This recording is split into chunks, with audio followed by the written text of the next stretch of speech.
अस्सलाम वालेकुम फ्रेंड्स, मैं हूं सदाकत हुसैन और आज की क्लास में हम बात करेंगे content aware move and content aware fill की। तो आइए स्टार्ट करते हैं।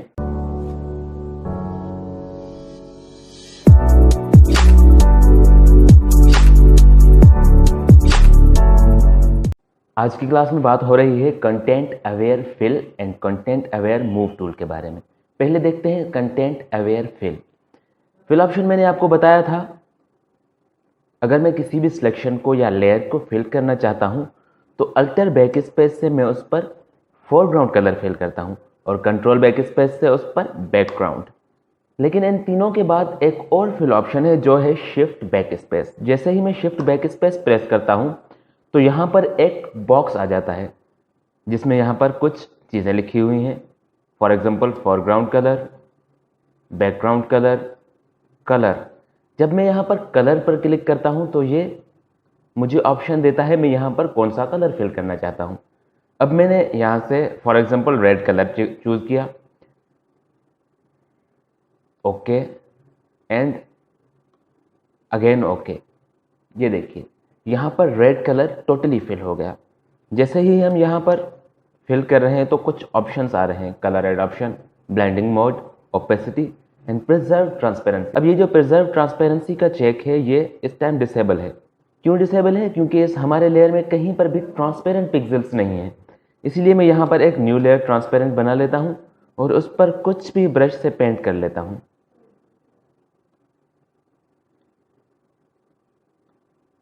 अब जैसे ही मैं यहाँ पर कुछ फिल कर रहा हूँ, फिल ऑप्शन से शिफ्ट बैक स्पेस और मैंने यहाँ पर लगा दिया चेक प्रिजर्व ट्रांसपेरेंसी पर। अब मैं यहाँ पर कलर फिल कर रहा हूँ तो देखें कलर सिर्फ वहाँ पर फिल होगा जहाँ पर हमारे पिक्सेल्स मौजूद होंगे। अदरवाइज ट्रांसपेरेंट एरिया को ये वैसे ही लीव कर देगा जैसे वो मौजूदा थे। जैसा कि मेरे पास ये एक तस्वीर है, अब इससे ये जो स्टोन है ये मैं यहाँ से रिमूव करना चाहता हूँ। तो जैसे कि मैंने आपको पहले बताया था हमारे पास बहुत सारे टूल्स हैं। पैच टूल, ये हो गया। लेकिन इसके अलावा भी एक और ऑप्शन है जो है कंटेंट अवेयर। तो हम कंटेंट अवेयर किस तरह करते हैं? सबसे पहले यहाँ पर मैंने सिलेक्शन बना ली।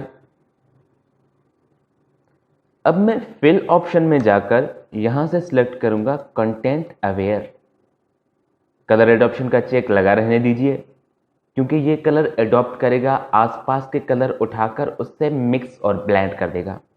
अब जैसे ही मैं यहाँ से इंटर प्रेस करता हूँ ये प्रोसेसिंग कर रहा है।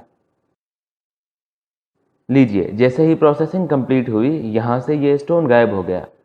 ये कंटेंट अवेयर क्या करता है कि आसपास की डेटा उठाकर वो उसके ऊपर पैच करता चलता है।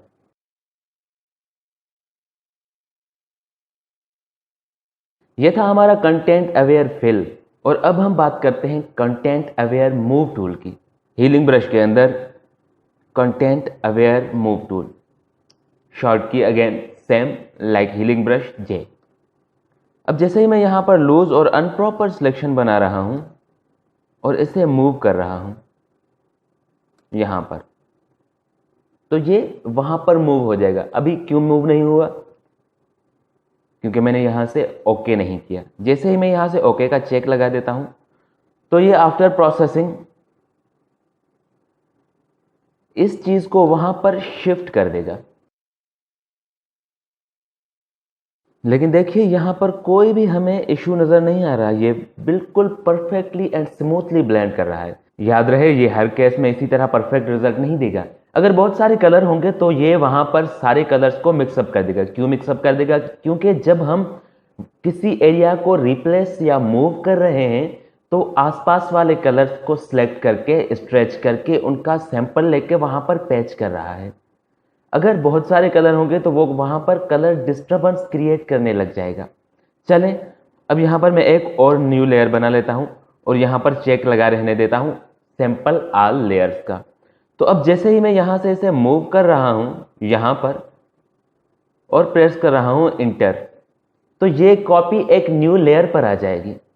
अब ना सिर्फ इसने ये स्टोन मूव करके वहां पर रख दिया, बल्कि उसके साथ साथ प्रीवियस एरिया पर जहां पर प्रीवियस टाइम स्टोन था वहां पर फिल कर दिया। अब मैं इस ओरिजिनल लेयर को हाइड करने जा रहा हूं, तो आप ये देखें, ये हमारा मूव हुआ और ये उसकी रिप्लेसमेंट न्यू लेयर पर मिल गई। याद रहे, तब तक जब तक हम ओके नहीं लगा देते तब तक ये परमानेंट चेंजिंग नहीं हो जाती। चलिए हम बात करते हैं फर्दर प्रॉपर्टीज की। जैसे कि यहां पर एक चेक है ट्रांसफॉर्म ऑन ड्रॉप। जैसे ही हम अपनी सिलेक्टेड एरिया को कहीं पर भी ड्रॉप करेंगे तो वहां पर ये हमें ट्रांसफॉर्मेशन बॉक्सेस देगा। जिस तरह हम मूव टूल से ट्रांसफॉर्म कर रहे थे किसी भी चीज को, सिमिलरली यहां पर हमें ट्रांसफॉर्म का ऑप्शन दे रहा है। लेकिन अगर मैं यहां से ये वाला चेक हटा दूं तो अब ये सिंपली मूव कर रहा है, हमें ट्रांसफॉर्म का ऑप्शन नहीं दे रहा। लेकिन अगर ट्रांसफॉर्म का ऑप्शन दे रहा है तो हम इसे रोटेट कर सकते हैं, रिसाइज कर सकते हैं और फ्लिप भी कर सकते हैं।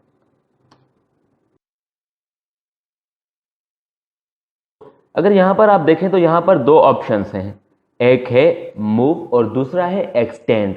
एक्सटेंड का मतलब होता है किसी भी चीज को बढ़ाना या तवील करना। चलिए अब देखते हैं इसका क्या काम है। जैसे ही हम सिलेक्शन करते हैं और यहां पर एक्सटेंड रखते हैं तो ये क्या होगा, ये उसी की कॉपी जनरेट करना शुरू कर देगा। ये लीजिए, जैसे ही मैंने यहां पर पैच किया तो वो सेम चीज वहां पर भी मौजूद है और उसकी एक कॉपी यहां पर भी आ गई। अब बात करते हैं स्ट्रक्चर की। ये वाला सैंपल मैं यहां से ले रहा हूं और इसका स्ट्रक्चर है इस टाइम 1। मैं इसे यहां पर ले आया और जैसे ही मैंने इंटर प्रेस किया तो इसने पूरी की पूरी एजेस को इतना सॉफ्ट कर दिया ताकि वो कंप्लीटली आपस में मिक्स हो सके। पर अगर मैं यहां से इसका स्ट्रक्चर मैक्सिमम 7 नंबर मैक्सिमम होता है लेकर यहां पर मूव कर रहा हूं तो देखिए अब एजेस बहुत ही शार्प आ रही हैं। उसके बाद है कलर, और कलर का भी वही सीन होता है। जैसे कि मैं यहां पर एक सैंपल ले आया और जैसे ही मैंने इंटर किया तो ये अब कलर्स को मिक्स करना शुरू कर देगा। Let him process. लीजिए, इसने कलर्स को कंप्लीटली मिक्स कर दिया और रिजल्ट हमें ये मिली। अब मैं यहां से कलर का रेशो कम कर देता हूं, यानी कि 50% कर देता हूं। तो अब जैसे ही मैं यहां पर मूव कर रहा हूं तो ये थोड़ा डिफरेंट रिजल्ट देने वाला है। See this. अब ये यहां पर एक और तस्वीर है। इसमें ये जो घर बना हुआ है हम इसकी साइज छोटी कर रहे हैं। तो मैं यहां पर इसे सिलेक्ट करूंगा और इस टाइम मैं इसे एक्सटेंड पर नहीं रखूंगा, इसे मैं रखूंगा मूव पर, क्योंकि अगर एक्सटेंड होगा तो ये उसकी कॉपी जनरेट कर देगा। जैसे ही मैं इसे थोड़ा मूव करता हूं तो ये ट्रांसफॉर्मेशन बॉक्सेस आ जाते हैं। अब मैं इसे रिसाइज कर सकता हूं। लाजिम है अगर कोई चीज़ दूर है तो उसका मतलब कि वो छोटी ही नज़र आएगी। अब मैं इसे छोटा करके जैसे ही इंटर प्रेस करता हूं तो ये वहां पर फिल हो गया। लेकिन याद रहे ये इस टाइम सेम लेयर पर था। अगर मैं न्यू लेयर बनाता हूं तो अब जो भी कॉपी आएगी वो मेरे न्यू लेयर पर आ जाएगी।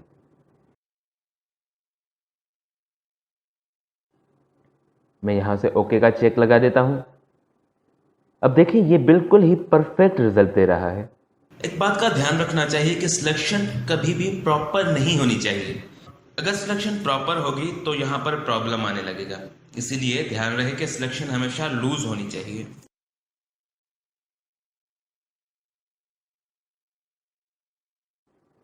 अगेन हम इसे मूव कर रहे हैं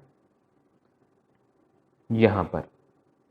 जैसे ही मैंने इसे यहां पर मूव किया और प्रेस किया इंटर, अब ये वहां पर मूव हो गया और उसके साथ ही यहां पर मुझे और फिल डेटा मिल गई। तो आई थिंक ये चीज़ें आपको बहुत अच्छी तरह से समझ में आई होगी, और अगर समझ में ना भी आई हो तो कमेंट सेक्शन में आप मुझसे सवाल पूछ सकते हैं। तो मिलते हैं अगली क्लास में, तब तक दीजिए इजाज़त। Stay home, stay safe. अल्लाह हाफिज।